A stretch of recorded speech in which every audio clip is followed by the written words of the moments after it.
साथियों, जैसे इस प्रकार का ये एलईडी बल्ब है और इसमें समस्या क्या आ रही है, जैसे हमने इसको होल्डर में लगाया, ये नहीं जल रहा है।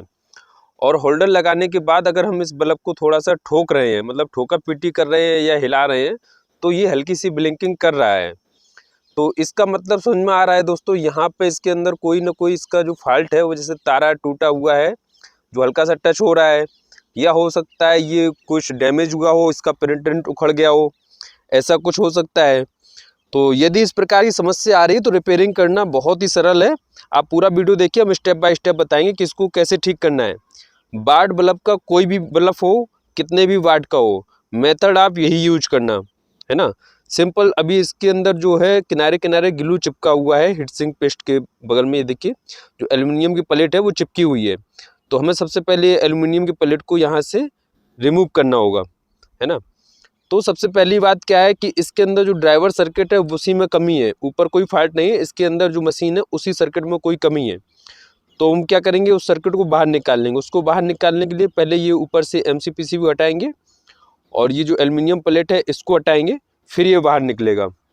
तो ये देखिए हमने दोनों पेच थे इसमें हटा लिए हैं इसको, और पेचकस से ये थोड़ा सा चिपकी होगी, आराम से हटाएंगे। ध्यान रहे पेचकस रपटे नहीं, क्योंकि SMD डैमेज हो सकती है। ये देखिए इस तरह से हमने इसको बाहर निकाल दिया। अब ये प्लेट जो है वो बहुत टाइट चिपकी हुई है, इसको बहुत आसानी पूर्वक निकालना है। थोड़ा ध्यान से रहे क्योंकि पेचकस रपट सकता है, हाथ में चोट भी लग सकती है, तो थोड़ी सावधानी पूर्वक निकालें। तो इस तरीके से निकाल लिया। अब ये देखिए सर्किट जो है इसको पूरा हम बाहर निकालेंगे, उसके लिए हमें सोल्डरिंग आयरन की ज़रूरत पड़ेगी। पिछली बार कमेंट में आया था कि जो बिट है इसको ठीक से ये नहीं निकल पाता है, जो B2020 कैप से है। तो इसके लिए बताते चलें दोस्तों, जो आपकी सोल्डरिंग आयरन है वो कम से कम अच्छी क्वालिटी की होनी चाहिए, 60 वाट की होनी चाहिए, है ना। और उसको बहुत अच्छी से गर्म हो जाने दीजिए। हो सकता है आप जिस रूम में कर रहे हो वहाँ पंखा चल रहा हो, कूलिंग हो रही हो, तो इस वजह से टेम्परेचर डाउन हो सकता है। जब ये सोल्डरिंग मशीन अच्छे से गर्म होगी ना, तो फिर तब आप अनसोल्ड करेंगे तो बढ़िया से हो जाएगी, और सोल्ड करेंगे तो भी फिनिशिंग बढ़िया आएगी, है ना। तो अभी यहाँ पे ये लग रहा है यहाँ से हो सकता है कुछ डैमेज, लेकिन हम इसको जब बाहर निकालेंगे तभी समझ में आएगा। सिंपल हम क्या करेंगे, इस तरह से टाइट इसको पकड़ लेंगे, है ना, और कुछ उंगलियों का फोर्स लगाएंगे इसको बाहर खींचने में। फिर इसके बाद में दोनों बिटों को क्रम बाई हीट करेंगे। देखिए कुछ इस तरीके से दोनों को जब हीट करेंगे, जो उसमें सोल्डरिंग है वो डिसोल्ड हो जाएगी, और ये जो ड्राइवर सर्किट है उसको हम प्रेशर करते रहेंगे बाहर की ओर, और जैसे ये डिसोल्ड होगी वैसे ही ड्राइवर सर्किट बाहर आएगा। ये देखिए कुछ इस तरीके से यहाँ दोनों हाथों का उपयोग करना है, तो ये बाहर आ गया है। अब हम इसमें सबसे पहले ये देखेंगे कोई कंपोनेंट जला तो नहीं है, और अगर कोई जला है तो पहले उसको ठीक करेंगे, लेकिन यहाँ कोई भी कंपोनेंट जला नहीं है। अगर जलता है तो और दूसरा इसका जो कैपेसिटर है इसमें भी समस्या हो सकती है, वो भी ओके लग रहा है। फिर देखेंगे कोई प्रिंट उखड़ा तो नहीं है, क्योंकि यहाँ जो समस्या है वो प्रिंट उखड़ने की हो सकती है। तो बहुत बारीकी से देख रहे हैं, तो यहाँ पर ये कुछ समझ में आ रहा है। ये जो प्रिंट है, ये देखिए जो माइनस प्लस के जो वायर लगे हुए तार, यहीं से इसका जो है ये उखड़ा हुआ प्रिंट है, मतलब ये हिल चुका है। ये देखिए ये जो प्रिंट है वो उखड़ा हुआ, हम आपको और जूम करके दिखाने का प्रयास कर रहे हैं। ये देखिए ये हल्का सा उखड़ा हुआ है, तो इसी में जब हम ठोकते हैं तो ये टच हो जाता है और वैसे ही हो जाता है। तो हम इसमें क्या करेंगे, सोल्डरिंग पेस्ट लगा के फिर इसमें हम सोल्डरिंग कर देंगे अच्छे से। ये देखिए बढ़िया से इसकी जो माइनस प्लस है वैसे ही रहेंगे, बस थोड़ा सा सोल्डरिंग कर देंगे। ध्यान रहे अगर इसमें थोड़ा सा चौड़ाई से अगर ये उखड़ा होता तो हम पेचकस की सहायता से थोड़ा इसको घिस देते, और घिसने के बाद में फिर सोल्डरिंग कर देते, लेकिन हालांकि वो उसी जगह पे था तो हमने आराम से सोल्डरिंग कर दिया। उसके बाद ये देखिए जो B2020 कैप में है जो छेद बंद है, इसको हम पहले छेद क्लियर कर लेते हैं। ये सोल्डरिंग लगा कर बढ़िया से छेद साफ हो गए हैं। अब इसके बाद में ये जो हमने ड्राइवर सर्किट निकाला था, इसके जो वायर हैं उन्हें सीधा कर लेंगे, क्योंकि ऐसे अगर डालेंगे तो नहीं जा पाएगा फिक्स। तो ये देखिए इस तरीके से बिल्कुल जो तिरछा था, घुमावदार था, उसको भी ठीक कर लिया। अब सिंपल इसमें फिट कर देंगे।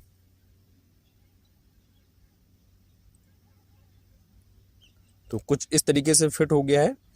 अब इसका जो प्लेट है इसको भी लगाएंगे। अभी हम B2020 कैप की सोल्डरिंग नहीं करेंगे, पहले एक बार हम टेस्ट कर लेंगे।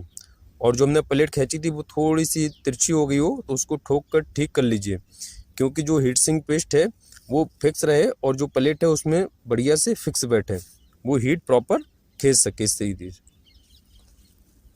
तो यहाँ पर हम प्लेट को, यहाँ ध्यान रहे जब हम इसमें फिक्स करेंगे तो माइनस प्लस देखते हुए लगाएंगे प्लेट को, प्लेट में लिखा हुआ है माइनस प्लस, और जो वहाँ पर लगे हुए वायर उनमें भी माइनस प्लस लिखा हुआ है, दोनों को देखकर हुए लगाएंगे हम। चलिए, ये लगाने के बाद अब हम इसको चेक कर लेते हैं कि अभी हमारा जो एलईडी है वो काम कर रहा है नहीं कर रहा है। वैसे तो अब काम करना चाहिए। तो अभी हम क्या करेंगे, जब भी हम एलईडी का कोई इलेक्ट्रॉनिक का काम करते हैं तो हम दोस्तों सीरीज का उपयोग करते हैं। आपसे भी हम दोस्तों सजेशन कहेंगे कि आप सीरीज लगाकर फिर उपयोग करिए। कोई अगर शॉर्ट सर्किट हो रहा है तो सीरीज लोड ले लेगी। यहाँ पर ये देखिए, हमारा जो एलईडी है वो ओके है, प्रॉपर तरीके से वर्क कर रहा है। अब आप देखिए कैसे बिट बनाएंगे और कैसे इसको सेटअप करेंगे। सिंपल तरीका है, इसको जो वायर हैं अगर ज़्यादा निकले थोड़ा अंदर कर दीजिए, अगर अंदर नहीं जा रहे तो आप कट कर दीजिए, है ना। और उसके बाद में सोल्डरिंग पेस्ट लगा लीजिए। सिंपल हम आपको दिखाएंगे बढ़िया फिनिशिंग के साथ में। इस सोल्डरिंग पेस्ट लगाने से क्या है, जो हम सोल्डर करते हैं एक तो वो मजबूती के साथ में पकड़ अच्छी बना लेता है और फिनिशिंग भी अच्छी देता है। तो ये देखिए इस तरीके से। अब जो हमारे पास 60 वाट की जो सोल्डरिंग आयरन है, जो हमने पहले इसको अनसोल्ड कर दिया था, वो भी उपयोग है, उसको फेंकना नहीं है, पहले पूरा उसको ही उपयोग करना है। फिर अगर थोड़ा बहुत कम पड़े तो आप एडजस्ट कर सकते हैं, अन्यथा जितना सोल्डरिंग निकाला था वो तो उतना ही रहेगा, फिक्स आसानी से हो जाएगा। अब इसी में अगर सोल्डरिंग आयरन कम गर्म होगी या आपका जो कमरा है उसमें कूलिंग ज़्यादा होगी तो ये काम ठीक से नहीं कर पाएगा, फिनिशिंग नहीं आएगी। अगर प्रॉपर तरीके से सोल्डरिंग गर्म है, अच्छे से हीट है, आप लगाएंगे बढ़िया फिनिशिंग आएगी। ये देखिए कुछ इस तरीके से। ये मतलब जब आप सोल्डरिंग लगाएं तो बिल्कुल पानी की तरह से ये अपना रूप ले लेनी चाहिए, तब बढ़िया फिनिशिंग आती है। थोड़ा सा ब्रश चला देंगे, बढ़िया फिनिशिंग हो गई।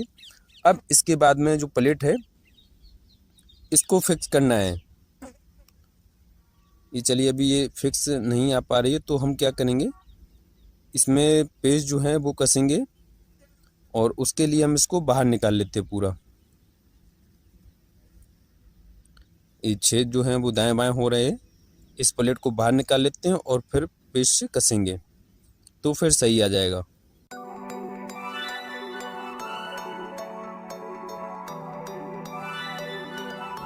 तो यहाँ पर दोनों पेज को बढ़िया से टाइट कर लिया है। अब इसको फिक्स करेंगे, सिंपल है, वही माइनस प्लस देखते हुए इसमें हम फिक्स करेंगे इसको इस तरीके से। और फिक्स करने के बाद ध्यान रहे, जो हम ये एल्युमिनियम प्लेट लगी है ये बिल्कुल फिक्स होनी चाहिए, मतलब तिरछी नहीं लगी होनी चाहिए, चारों तरफ गुलाई से बिल्कुल समतल होने चाहिए, कहीं भी ऊपर नीचे नहीं होने चाहिए। और ये जो पैच हैं बढ़िया से और टाइट कर देंगे। पहले टाइट इसलिए कम किए थे कि इसमें जो फिक्स है वायर फिक्स हो जाए, दोबारा टाइट कर दिया फिक्स हो गया। अब ये चलिए हम इसको एक बार और चेक करके दिखाते हैं। ये देखिए बढ़िया ओके है।